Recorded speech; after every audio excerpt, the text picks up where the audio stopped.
My name is Justin Scott. This is called the One Soup Haiku. It was designed on October 7th, 2025.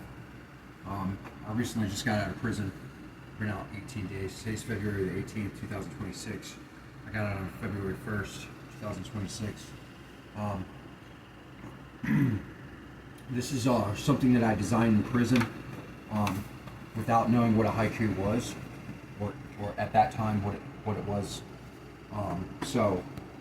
I had one of my friends was going in my locker all the time, and based on his habits, I was thinking of something to do in order to prevent him from doing it again.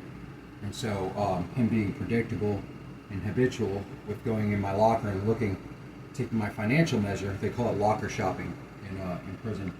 And so I designed a small poem to place inside of the locker when he opened it up, and I put one soup inside, and I designed something called the One Soup Haiku, although it wasn't the One Soup Haiku then yet.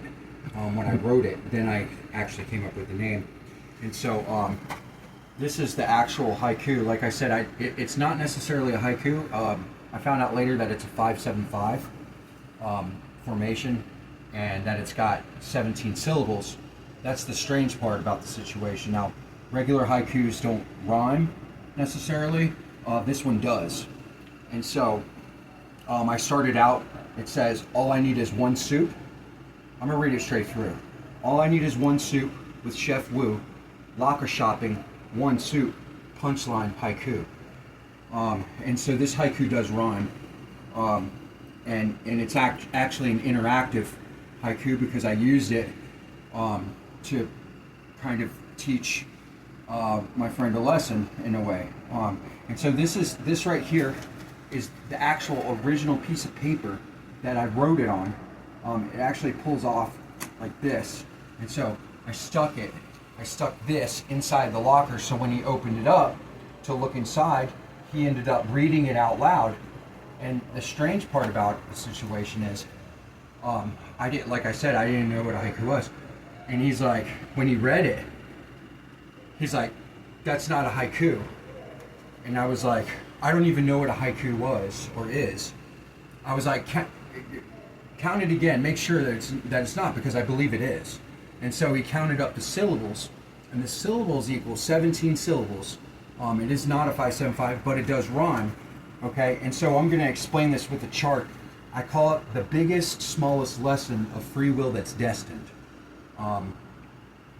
And so it kind of has a bigger meaning to it, because small models apply to bigger models. And so I broke it down. Justin, the architect, it's a joke because never mind, I don't even want to get into that. Sam was the subject of the lesson. I actually asked if I can use his name. Jeff was my bunkie, he was a witness. And you, his name is spelled V-U. I call him the Guru Haiku because he brought me a Samadhi book. It's a Hinduistic wisdom book. And so, and that equals the haiku of one soup. And so, this is the explanation of it. It goes over, it says, all I need is one soup, and then it has an arrow pointing over for the explanation, because I only had one soup, with Chef Wu, and that's the name brand of the soup. It's actually called Chef Wu. Locker shopping, slang term, when someone else takes your financial measure from your locker. One soup, because he was viewing that in real time. That's what he was looking at. The punchline, which is the powerful meaning behind rhyme statement, usually in rap music or hip hop. And haiku, and it says, I wrote the haiku without knowing the formation of a haiku. It doesn't follow the 5-7-5 format. However, it has 17 syllables. So I actually wrote the haiku on faith itself. From what I've researched, this may be the most sophisticated and profound haiku ever written on planet Earth. My name is Justin Scott. Thank you.